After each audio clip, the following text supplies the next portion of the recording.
The following clip is exclusive content from the university. Access over 300 videos and 26 courses with advanced metaphysics on demand. Jump in live chats with Savan and the rest of the tribe. New materials are available monthly along with guides and regimens. Subscribe today and save $25 off your first month membership. Links are in the descriptions. Subscribe to Secret Energy TV or this channel for future show notifications. Wholeness.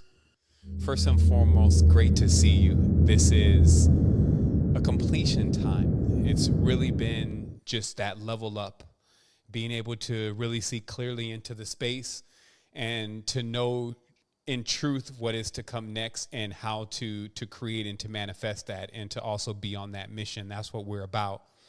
So I wanted to start off this evening, before I launch into this, because I do have a bit that came through even at the last moment, which is always great because I got a chance to keep my mind clear for the last few days and just really accept what was coming and seeing how that flows in with the tribe and it flows in with the consciousness that we have been continuously building on. Actually, before we even launch into this, I want to say, just us taking a moment to even just, take a few breaths and center into the space. It's because, we're coming from different places and, our minds can still be on something else. So in order to receive completely what it is that is to be offered here, which is an entire complete spectrum of energetic flow, it would be good to dial into the space. If you have something that you're worried or concerned about, always tell yourself you'll check with me in about 3 days. I'm not saying, don't be taking care of your business and things, but, sometimes things will happen and, you won't even see the outcome of it yet. And, already torturing yourself with all the ideas of what could go wrong. And then you could be somewhere, it could be that good time about to happen. And then you already got that phone call and they're like, girl, you can't believe what happened to JoJo tonight and what he did. And you're going to need to come in tomorrow. And then so you got this thing because you've already started going into the future. So I just ask that you become present here now, because when I come into the space, I look to transmit everything that you need right now and everything that's going to take you to the next level for yourself, so that if for some reason you decide not to participate anymore, you still have what you need, and which is yourself. And it's very interesting how this is all playing out, because we're so much more than we really believe. So when we start seeing things that we don't think that we are, it becomes unbelievable. And just succession of that goes on in life. And so that's why we really like to, what I call top feed, top feeders, not the thing that's just sucking all the doo-doo off the bottom of the ocean, but the thing that is up there. They got certain fish, like, what is that? I think whiting, red snapper. These are all top feeders. It means that they go for what's on the top of the water. And so what I feel like in Earth is that we can get some real bottom feeder lessons sometimes. And it could seem like a succession of that's going on. But I do like to reflect that we can still also choose to have those higher end lessons. And that's just how it works. So just know that there's a school for, let's say, the lower aspects of things, and then there's a school of the higher aspects of things, but they both teach really the same principles. And so, like I said, I do like to enjoy that cloud-like version of things. And with that being said, I want to take a moment and I wanted to touch and agree, because these hands actually play a very unique role this evening in our build. So we always take the time and the opportunity. If this is your first time jumping in the space, you can even take a moment, find the chat, type number 1, just so that we know that you're here for the first time. That'll be awesome. But what we do is we take time and we take a moment as we're slowing things down. Like there is nothing going on externally. Everything is happening internally. And then we slow down the space in order to be able to allow our hearts to connect into it at the frequency that the heart resonates to, because that's the ultimate communication module, if you may. And so as we take this time, what we do is we come and we bear witness with the universal symbol of everlasting life. And the reason why we do that is because it's just like, when the class is about to start and they start doing roll call, they want to know who is there so they can send their "I'm here," that vibration across the space that allows us to be counted. So in this process, it's also a great opportunity for us to have something that if we need to reflect on in the future, for all of the glory, all of the honor, all the riches, the things that we prefer, the things that no one has to convince us to want. If at some point that we're ever in lack of those things, or we feel like that we're in lack, then we can return to this space in our consciousness. And what you will find here is an ever-flowing, inexhaustible wellspring. And we've been able to accomplish that because we're rolling an infinite wheel. This means that we have all of the spokes, all of the spokes and the folks, and those who love the speech, those who worship the words, if you may, and actually allow the words to even be utilized to do the power of the things that they really can do, and not to be used, which we're actually going to be talking a little bit about tonight. But those that have joined in this union, we're a complete spectrum. Even though we have our differences, there's things that have gone on in the past with our nations that try to separate us. We're just saying in this time right now, in what they're calling 2021, we're saying no to that. We're saying no to anything that is disrupting our unity, because we know that unified, we are the most powerful. And also, as the originators, everything came from us, so that does leave us with the responsibility. So I want to say wholeness and balance vibration to all of the guardians in the garden for that responsibility of making sure that this is still a place where our seeds can grow, because there is our DNA still here. So even if you ride out your parents, your great-grandparents, their children, your sisters, your brothers, their connection, the animals, their connection still contains this DNA. And you could do the best that you can, since you ate from this, to make sure that that's restored. Now, because of that, what that means is that it is time in our existence, in the time in, history, et cetera, for us to begin to create what becomes special in our lives. You can imagine that if the lifespan is somewhere between 72, maybe you can get up to 90, 100, et cetera. So for you, rather than everybody else and everyone in the encyclopedia, what is the thing that you do on earth that really sets that next level of crescendo that you're going to reach? It's that wave that you recognize lifetime after lifetime, or existence after existence, and it carries you into a higher level and a greater level of what you became or what you were before. So what's that going to be? Because surely, with all the things going on the planet of distraction, there's many mediocre things that are being offered, and some are taking those things as the only things that they can have. And all of this does stem into certain levels of awareness, and this awareness brings you right into your power. So I wanted to start off today by first giving thanks to these hands, because I'm starting to see how these digits play such a very key fundamental role in how we are developed, but they also give us an insight to our ancestors and what their experiences were like. So that way we're allowed to be able to understand how they communicated and the things that were powerful to them, because they rest in a place that when we send our energetics in to activate it, they wake up and then they hear our reflection. So they reflect off of us. And so the things that are needed, that we still need in the space, we're able to attract those into our space, utilizing grand powers. So first and foremost, with these fingers, this is called the digits. So I've always been fond of realization that we actually went into what's called the digital age quite a long time ago. And this one that is being fabricated now, they say, oh, we're in the digital age, that's just like a replica. They're just copying off of what we're now discovering is Digitaria, which actually means in the ancient tongue, the grains, or more importantly, the seeds, like the things that are actually planted that creates things. And it turns out that some of the ancient cultures that are here on the planet mention that this particular constellation, Digitaria, was very instrumental into some of the formulations of this version of the human being, which, as I've mentioned, seeing what went on in Canaan, it seems that there was a lot of kas, or spirits and physical bodies, created with the melding of whatever a dog is, which I think is basically a domesticated lion. And this type of genetic modification, and I would say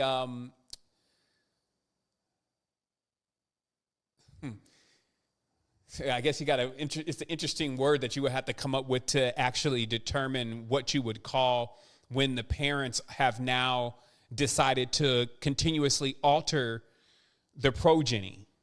Okay, so let's just imagine, like right now, pretty much when a person gets into a relationship and chooses to have a child, all that just kind of starts rolling out.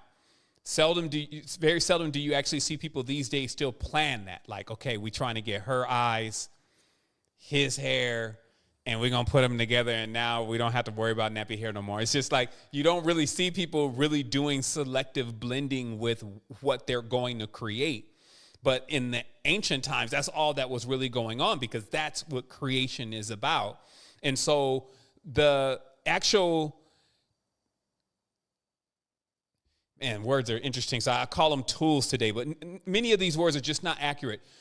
The English language is just so brutal. It's a brute language. It moves, like I said, it moves about like a square. So even when you're talking about higher things, it's like you're talking about higher things in a vulgar language. So I have to have a disclaimer just today for me to keep flowing through with what I have to bring, that I'm allowed to say sometimes words that don't exactly describe what I'm talking about, but mean the things that I'm talking about in your mind. You know, that's the disclaimer on this. So the tools that are necessary to actually be able to move about such energies and such powers are actually symbols. So I really need you to actually get ready to dial into where the ancestors were versus where we are, because we have hands. Because if you notice, every time that we look at any picture of the ancients, not the ones that, you know, just kind of arrived on the earth and got their genetic field, but the ancients, they have a tendency not to have Digitaria or a 5-fingered hand. Some seem to have tentacles, like Yamaya. Some seem to have just an overall fin, kind of like a mermaid. And I think that stuff like this is often overlooked because, you know, it takes real guidance to look into deeper levels of knowledge. You can read something, as I do all the time. I go back to books that I've read before in the past, and I'm just blown away because I'm like, yo, I totally didn't see that whole thing playing out right there because of my level of awareness. But now that when the level of awareness is upgraded, then you go back and read the same thing again, it's like speaking to you in a totally different way, and it's showing you something. And so in this case, sometimes when you're looking at an image or a symbol is containing everything that you need to know, but in our anxiousness to comprehend, especially the way that we comprehend, we often look at something and don't know how to really define it and move on. So today, it's really about gaining that special lens and that ability to look at things deeper by utilizing analogies that we know had to exist within the ancient spectrum. And for the record, while we do have something to add to all of these creations with our unique spin, man, ain't nothing like the real thing, baby. The reality is that there's such a potent level of power to even play like you have that kind of power and you really don't. It's just an extreme injustice to you. It's kind of like an alcoholic telling themselves they quit and they just keep drinking, right? And it's just like you're only doing yourself an supreme injustice because you're even convincing yourself that you have something that you don't, rather than admitting that you don't have it and then actually being able to receive it because you're able to go on that process, right? So the buffoonery that we see go on these days with the claiming of power is gone out of control. And what that's actually caused is it's caused us not to be able to reach into as a whole, as a, not just a community, but as a world, into powers unless they tend to serve selfish means and selfish desires. Because it's also a thing about a very selfish person, and that's sometimes they're willing to do anything to actually get to what they want to achieve in life. And it is that same type of drive of willing to take yourself to an extent to really make, let's say, the magic happen in your own existence, that you have to be able to really believe in and really believe in yourself, really believe in what you are going to accomplish and what you need to do with it. So it's like a serious thing. It's not just like a video game disc that you pop in and you start playing, or a song that you just, put on the record and you start listening to. It's such a deeper level of connection that we have to have with something like that. So our ancestors, they always had that connection. They, in fact, were more concerned about making sure they maintain that connection. That is what we're calling now the connection to source, which is basically the connection to our ancestors, the connection to ourself, right? And so I'm going to show you how in 2021, in modern speak, all of this kind of plays out in the term of what we would call a talisman. So I first wanted to, again, just, pride the tribe for having something for everyone. Every being that comes into the space leaves with their cup full, and we're continuously going further and assisting other aspects of what we are as a tribe, which I'm going to be talking about later, such as working with the children that are in the tribe and the parents, and working with the overall health of the tribe and seeing where we're at and whether we can use these big giant brains and metaphysical powers to actually manifest something in 3D that we can all really use and count on. And that's why I said earlier that, I feel a movement of common sense being born, and this is going to be different than everything was before, because we literally have examples of how not to do it and what didn't work. And we're just saying, for once in life, instead of having such a selfish desire to see oneself live the petty 72 or 90 years or whatever, we're going all in with making sure that we hold ourselves accountable for the energy that is necessary to bring into the world what we have not seen yet. Because if we had seen it, then we wouldn't be seeing this type of condition that we're dealing with right now in the world. And as easy as we can see it like that, like, the jab and all this weird stuff going on, we can also see it completely opposite to that, meaning that we can make the world into opposite of what is going on right now, and it would be just the same.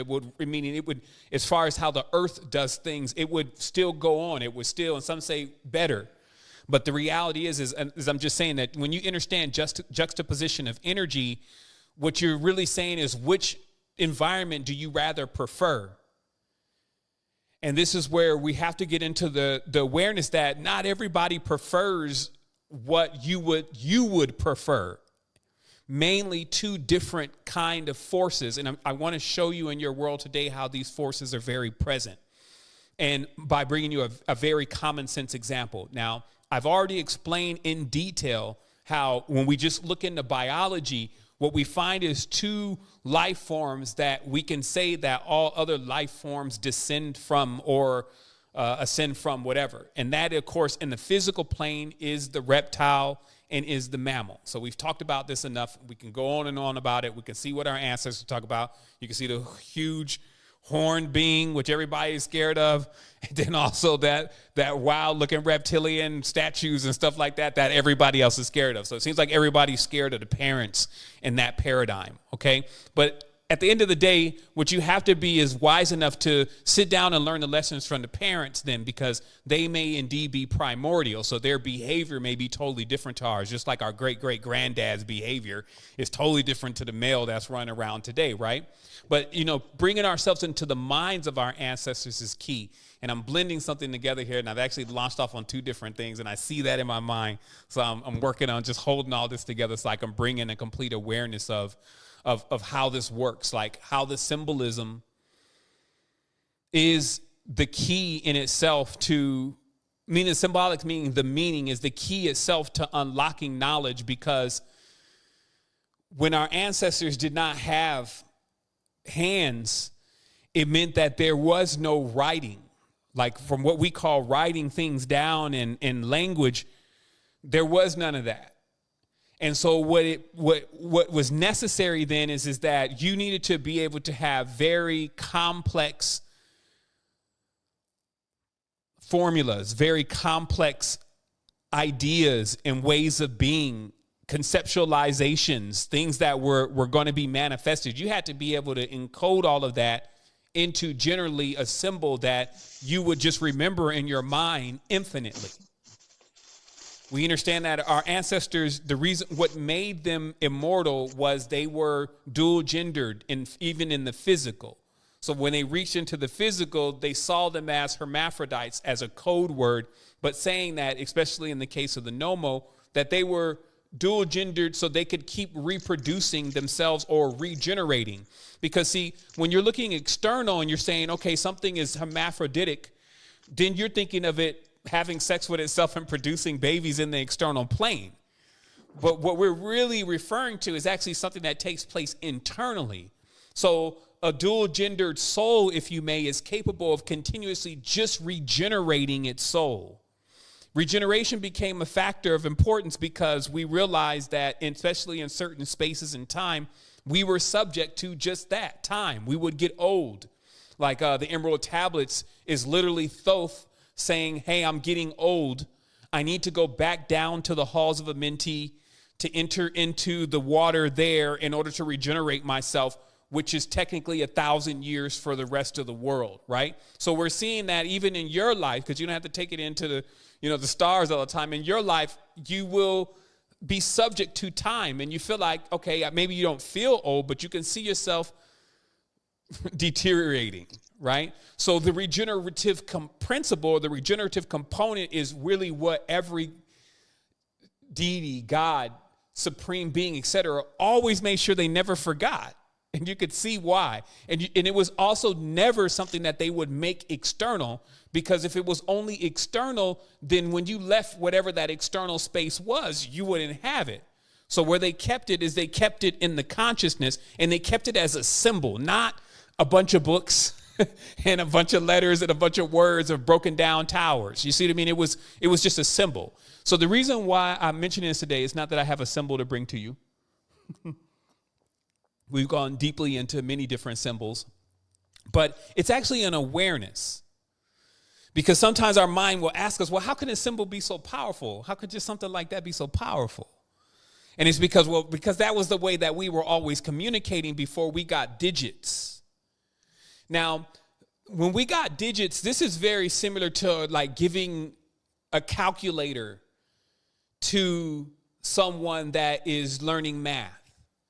True enough, they're going to be able to get the answer, but they're going to come about that answer in an entirely different way. Someone who doesn't have a calculator has to learn how all of that works, right? But someone who has the calculator, it's like they have like a crutch.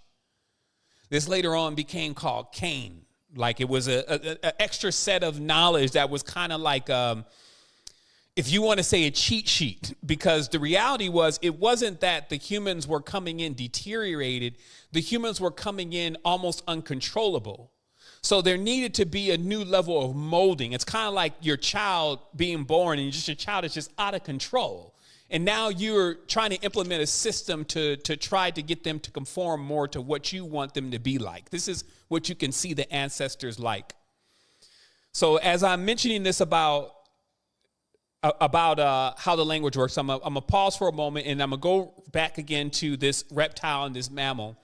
And I want you to look on Earth, and I want you to imagine that the only animal that we really have with us all day, in some people's cases, that is mixed with these two things, a mammal and a reptile, is a cat. And we've talked about that before, that the cat's eyes is like this, for those that don't know. And a lion's eyes are not like that. So if you imagine that a cat is just like a descendant of the lion, it is partially. But those eyes specifically come from reptiles, because reptiles are the ones that have those kind of eyes. It actually allows them to see into a certain spectrum, because the cut on the eye, just like the goat has a different type of eye, the horse has a different type of eye. The cut on the eye allows the being to be able to see into the realm that it actually corresponds to. It's like a phasing into that frequency of that being, right? So when we're looking at the cat, you could just right away summarize that, wow, somebody or someone was so advanced with the blending thing that they even created a household animal for out of the two most in themselves quarrelsome components, right? This mammal and this reptile. So it was already a symbol. Like when you see this cat, right away, you already know it. They're not just trying to show you no cat. What they're trying to show you is, look at our level of mastery. And now, what does Buddy say? Grasp. Let's go a bit deeper. Notice how then, since you have these two in the same body, you can really get the traits of the two energies that are moving through the human's body, whether you want to call them soul and spirit, or flesh and spirit, or night and day, and all of the different dualistic combinations in Digitaria. These are all the same thing of these two components in how they operate together, how they actually generate energy together, but their attitudes and their way of being should also be a big clue to what we are dealing with on earth, and also what we will continue to be dealing with as long as that is the model that is being used. And so let's look at then, what is the behavior of the cat? And basically just what do they like to do the most? And I isolate two things, since I do have two Siamese cats, if you please, is these cats, one, love to fight. This fighting thing for them is like playing around when they're doing it with each other, but when they're let outside, all hell breaks loose. And so I mentioned this earlier this week. I never like to repeat myself, but I will have to do it because everybody wasn't present then for that. But man, it's just the awareness that they did this top 10 of the most dangerous predators on earth. Okay? And man, they was going in. There's some real monsters that live here. So by the time they got to number 5, I'm like, man, number 1 must be treacherous. You know, this is about 15, 20 years ago when I used to even watch stuff like that, right? And so they're rolling in number 1. The damn commercials come on. I hate that. You know, they know they got to juice you a little bit more. So I'm just waiting for this commercial to be over. I'm like, okay, what kind of Mastodon, Rex, or whatever this is going to be? And so they roll around number 1, and it's the cat. First of all, I'm like, okay, y'all joking. Y'all playing with me. Don't play like that. But as they start breaking it down, they were basically saying what the most predatory animal is still would be based on is how many other genuses does it cross into that it consumes. So unlike, let's say, even a tiger who's ferocious, a tiger will not eat no ants and no flies and bees and stuff, but a cat will. In fact, a cat will be munching on like 9 different phylums, including some vegetables if it has to get some. And so that's what makes it an apex predator, is because it crosses across all these different genuses, if you may, okay? So we're just making ourselves aware that the cat has that side. Now, you can have arguments for days of whether that's the reptile side or whether that's the mammal side. And as a mammal, mostly mammals, like we have warm birth. So we always, in our minds right away, shift to, well, of course, the mammal is the good one. He's the water, or she's the water. And then that snake is the fire, right? And so this is an embedded thing, just like what you'll see with a cat and a dog. Like there's an embedded instinct towards the mammal and the reptile. Now, what you're dealing with on earth, though, is you're dealing with a being that's mixed with both. So now that means that you're going to have even entire nations that are more warrior class all the way around. They be playing around and then they go and kill something, and that's the whole thing for them. And if we want to say at this point that's the reptile side, then we'll just say, okay, that's the reptile side. Now, let's monitor the cat again. What is the other thing that they always be doing? Now, we know that the Kemetans, Egyptians, or Alkebulanians, the name that they're going to get today, I'm not sure, but they utilize these beings and they kept them around because they say they generate prana, right? And this may not even be in the condition of your modern household cat right now. It's about how much prana some of the ancient cats were able to generate. But they needed this prana in order to keep like an internet Wi-Fi connection between them and the spiritual world. And they use the cats as the hotspots, okay? Literally. It's because the other side of the cat obviously is the what you would say is the cuddling love side of a cat, right? Like if you ever watch these cats, especially if you have 2 of them, and they're so furry. They're just furry little creatures. I mean, it's a lot going on there is what I'm saying. So they're into this love, warm kind of thing, right? So if you look at the mammals, that probably would connect more to that mammalian side, because if you even look at cows, they take care of their young, they got the milk, so all the nurturing, the warmth. So that's that force. So this is, as I said earlier this week, probably when Prince said, I'm a lover, not a fighter. But basically that this was the moment where we should have realized that we have 2 forces. And these 2 forces play into each other so well, oftentimes the other force is not seeing, how they're instigating the existence of the other force. For instance, anything that you love, man, you're going to fight for. It's just the natural aspects of things. Let me fix my lines real quick here. 1 second. A moment, please. So, again, what I'm saying is that when you look at these forces, you look at these forces on Earth, and you see how human beings act, and then you can see that, as I said, you don't see anybody really loving something, and then when it's threatened, that they don't go into like a fighting kind of mode. Also, you get this phenomenon where people who really love a lot, when they see someone that's fighting all the time and in that type of discomfort, they always say it's because they didn't get enough love. Okay? And then likewise, the one who likes to fight all the time is attracted to the thing that can give it love, because that's generally what it has a tendency to be, what it missed. And even on its predatory side, it is also looking for something that is a bit more loving and naive so that it can get the jump on it and kind of pounce on it and then kind of kill it. You see what I mean?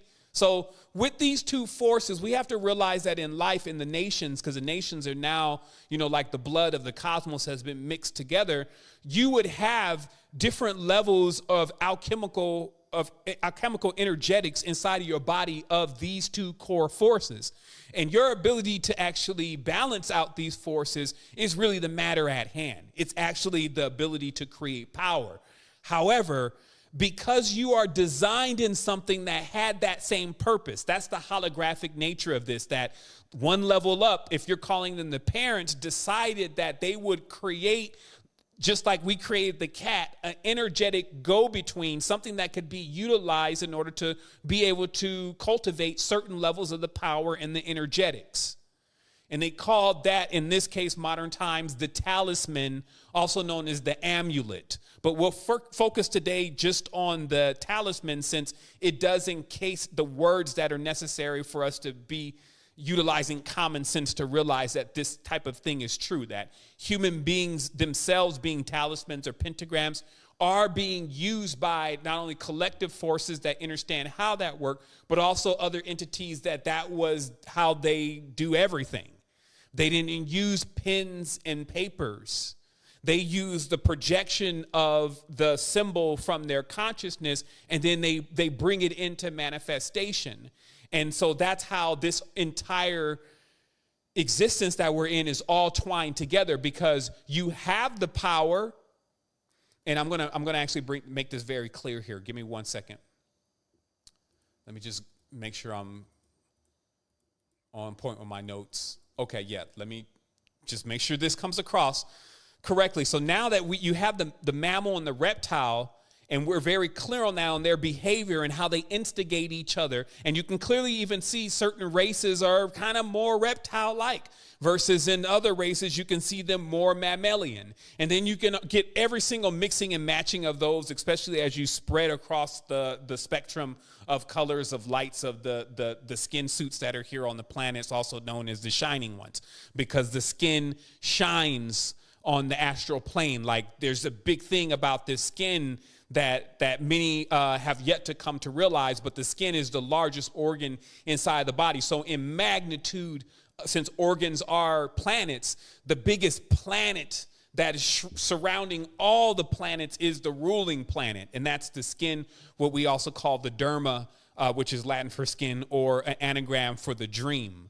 That the dream or the projection of the existence that we're living in is being conducted through the waves of light coming from the energetic centers within the body, okay?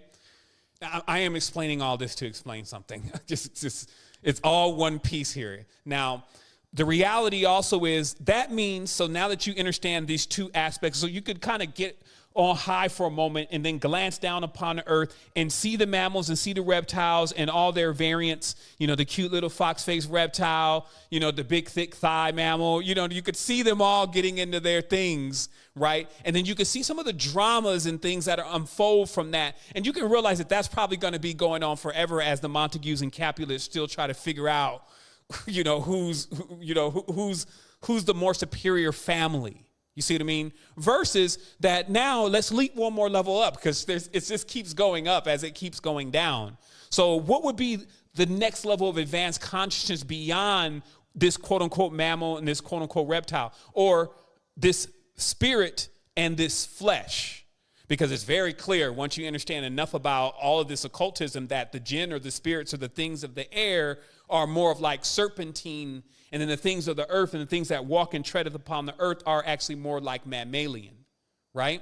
So if one glides beyond that and decides, okay, I'm going to level up, I'm going to go up the elevator one more, what's really up there, by many different laws of contrast, laws of reverse engineering, what you will realize is that whatever that was didn't do either one of those. Because it's just laws of like ruling out. So how would you get to the next stage? Which you can't do what you were doing on the previous stage. That's common sense. So you're talking about a being that does not fight and use fighting as a form of energetic building and affirmation. And it does not love and use love as a form of affirmation and energetic building. Okay? Watch how this works, because this is what humanity is as a whole going to be unfolded to or initiated into by society. So it's better that it's done in a sanctum, meaning amongst those who are aware of what exactly it is, so there's no surprise, which is sometimes the energy that this force moves with. It loves to surprise things, because in surprise, it catches you off guard. The sir in surprise means snake, so it's always trying to catch that advantage of speed. So beyond this realm, let's say, of that mammalian reptile one-strand DNA, which is the reptile two-strand DNA, which is the mammal, beyond that, there is what is known as, so just imagine that. If you didn't do the love, hate thing, fighting thing, and you didn't do the love thing, where would that kind of place you on earth? You kind of would be really out of place. You would find that everybody wanted to do just that, and then you would be like, I don't want to do that. And that would make you an alien. So we have to realize right away that if you don't like to do what the reptile and the mammal do on earth, it's going to start feeling like that you're some kind of alien. Because what you start doing is listen to your parents. Your parents will actually tell you to learn from others' mistakes. So they're literally telling you, hey, watch others in order to learn from them and what they're doing before you start making decisions, right? So that would actually be called a voyeur, right? Or voyeuristic, a voyager, right? So notice how the language here is still around something that is kind of detached and watching. That's the other term, a watcher. And just really vicariously, if you may, living through others' experiences by observing them. This is like what would be called the scientist, okay? Or genetic scientist, the next level up. And again, to say all of them are good is just as crazy as saying all of them are bad. To say all the snakes are good is just as crazy as saying all the humans are good. So what we're dealing with is we're actually dealing with a complete spectrum. But to understand the ladders of lights themselves just through common sense is key in meditations and mental meditations when you're debugging symbolism in order to actually open up gateways within the consciousness of vaster planes, basically to get beyond some of the pettiness. So you can imagine then, so that last or that next stage beyond that is somewhat of a voyaging, observing kind of stage where there's a lot of monitoring and taking notes about the experience overall until an algorithm of some type is found, something that you can say is always going to happen because another thing happens. And then that kind of puts you in the graduation of the whole lesson. Right? So the cause and effects truly of things, not just, when you're on ground zero and you're arguing with Keisha, it's very difficult to actually see what's actually taking place there. But if you're in the Arabot and you're actually seeing chemicals move around, you're seeing the energy from the body and you're seeing all the transfers of information and communication and what that's doing to each force, then from that you gain the key fundamentals and foundations of actually how to operate the wheel or the universe or the cosmos, right? So simultaneously, you also learn how to operate yourself. Now, in the event that you don't do this, then you would spend a life just looking for yourself. Because you are the power, the only awareness of how to activate the power would become an awareness of understanding who you are and how to activate you. And that's what makes things very tricky here, because there are many different forces that want to activate you to a certain potential, right? And this is in the dogmatic traditions, in the evangels, in some of the symbolism, that just basically to use certain parts of the human being, and that allows them to be somewhat controlled, kind of still out on that carrot and the stick, kind of still trying to get more and more and more, versus having everything and then realizing how that comes from them. So that's what we're opening up today, is that awareness continuously that all this power is coming from us, but there is an agenda to keep using our power for other things. So let's keep going here and let's prove that. And first, what I'm going to show here is I just want to show now the power of the divine feminine is unmistakable. Not only that, the power of what we would say is the sexual force is unmistakable. And the reason of this is because if you want to understand how things are created, you only need to look. You wouldn't look any further than the creation itself and the process of creation. So give me one quick second here, because I got this thing on the wrong layer. Let me just move it down here real quick. There we go. Okay. So this again is clear proofs that whether you want to realize what's going on or not, if you just want to stay disempowered because whatever, you would still have to know that once you got to the real level of awareness, you would become aware of the power of the goddess and the regenerative components of the planet. Now, this again is the same thing as how you got here, your parents, one being masculine and the other one being feminine, and them coming together in what would be somewhat like a conflict, because there is a big bang that's about to occur, and in that life is created, and that would be you. You are here, okay? So when we think about that from the big level, because that's, again, what you are doing in your own house with your friend Devon. So what we're talking about is we're talking about what goes on a bigger level. Because if you ever wanted to like get out of the petty stuff, you would look at how things are taking place on the big level, and then just come into a resolve with that. Meaning that when you finally get to that point and you just say to yourself, you know what, this is what is going on. I'm going to move on from here today, knowing that this is how life is, and I'm going to adjust my life accordingly based on that knowledge. Okay. So notice how you have Washington here. And as you know, Washington is a phallic symbol. The reason why it looks like that is a male phallic symbol, right? But it's actually smashed in between Maryland and Virginia, a.k.a. the Virgin Mary. And when you really understand the theism of the craftsmanship that is actually being used to create this specific body, then you actually realize that there's some things that we just have to accept, and that's that there are goddess-like energies or forms that are always needing to be utilized in order to birth something or create something. Now, again, that's common sense. There's no news flash there. But it's just also the awareness that the same level of power in which you have, or some are even scared of it at this point, is the same power in which they use. They just bend it to their will. So the first revelation is, again, that the goddesses are being used by this country in order to power what it's doing. And it's strategically, or what is that called? Cartomancy. But basically through maps and through mapping and what's called Freemasonry, those connections and components are specific. The names are specific. Okay? So the reason why I wanted to bring this up is because the flag then is actually a flag of 3 stars, okay? And these 3 stars are actually the 3 stars of the seat of this particular level of dominion, okay? So without, going through lots of stuff, I'm just going to explain what those 3 stars are and those ruling points, okay? And the reason why I'm bringing this up is because when I say that a movement is being born, we have to understand ourselves, why are we moving? Like, what do we need to move to? Why do we need to be together? Why do we need to be on point? Why should we connect? After all, I'm just here to get the knowledge. I'm going to leave. So the reality is that we need to understand, why is it a time now for us to figure out this unified component? And it's because you have aligned forces that they are unified in their own rights. Okay? That's why there's always this confusion that goes on with us to keep us divided, because we don't have movements where everyone is together. There's always some kind of racial divide, some kind of religious divide, some kind of divide. But what that has equaled is that we have not gained enough power to be able to overthrow silly situations like what we're dealing with right now with the jab.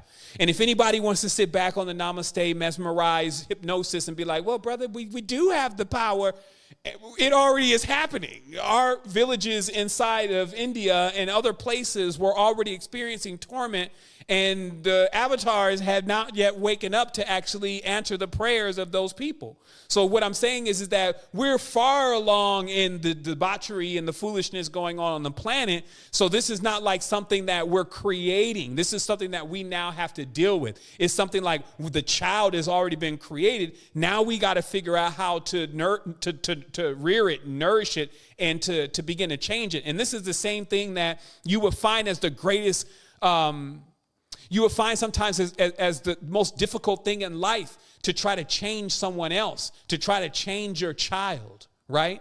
But they tell you that the avatars, the masters, the gurus, they understand how to take you through that process without you even knowing that's the process that you're going through. The greatest teachers in the world have a way of teaching you without you even knowing that you're being taught. So there's always a way. It's just the awareness of why we would need to do that, though, because where everybody's been in is this somewhat this comfort zone, like, I can, choose when I want to hook up with people and when I don't want to hook up with people. And now there's all these preferences. And what that's doing, though, is it's keeping us divided in the time in which we need to come together. So, again, just an awareness here that we're talking about someone or something that understands how to utilize powers and forces of energy that are actually primordial. It would be another conversation for Venus's role as Maryland and Venus's role as Virginia, but it is in the archives, right? So we have these three stars, and these three stars are obviously symbolic to London, Washington, and the Vatican, because out of all places in the world, these are the only places that actually sit in territories but are not actually part of that territory. So they have different sanctions, different paperwork, their own police force, their own courthouse, their own everything, but they sit right in the middle of entire countries. So we can say that the U.S. is being ruled from the seat of Washington, but Washington is not a part of the United States. Also, Washington in this case is the military industrial complex, or let's say that physical force, okay? While London is the banking aspects of things. All the banks of London are the banks of the Rockefellers, et cetera, those who have plummeted the world into debt, right? And then bought up that debt and bought up the kids' debt, because that's their system. The system is when you borrow from them one time, you'll owe them forever because how money depreciates. So it could be, you could borrow $10, right? But that, along with the interest in 10 years, that same $10 that you borrowed isn't worth as much as that $10 then.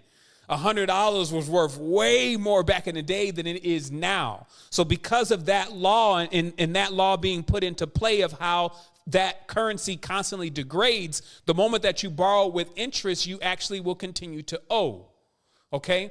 So that's a form of magic. So we have London doing that, and then we have Washington with the military, and then, of course, we have the Vatican controlling the spiritual arm. And that's, of course, got everybody wild-eyed and blind-eyed over some religious tradition and imagining that these people have something for them, when the covenant itself, which is the covenant Abraham, was specifically to sell out everybody, that everyone would become an offering except for the chosen people. And who would be up first are the men of Kim and the daughters of Ham, etc. So basically what we're seeing happening to the melanin dominant people. And I'm going to show you that specifically today in the King of Solomon, because some may need that extra backup to understand that there is spiritual warfare that is happening now that has to do with the overthrowing of Earth's bloodlines of kings and queens, and how that juxtapositioned itself after what people are calling Atlantis or Lemuria.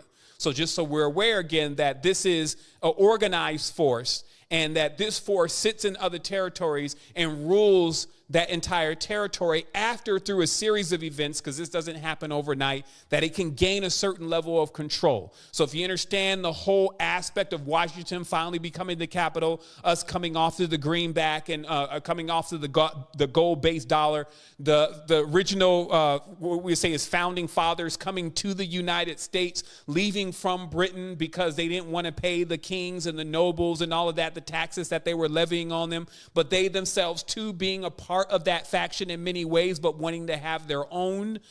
And then also the ancient culture of this secret society, which is actually based more in what we would say is Morocco, which is also the Sod or the sold priesthood. So this is basically like running rebels, trying to find their own territory to take over so that they can go and pay off the debts that they've accrued. As you notice, even with the stories of the Knights of Malta, that even the popes had owed the Knights of Malta money. Many of the kings had owed the Knights of Malta money. And so they were always in favor of trying to figure out how to get rid of them to absolve their own debts by just stomping them out and killing them. But they were actually using a supernatural power, and that debt and that signature that was created with them bound them to having to pay that back. And they basically started paying that back with other people's children. And this is the cycle that this world has been in.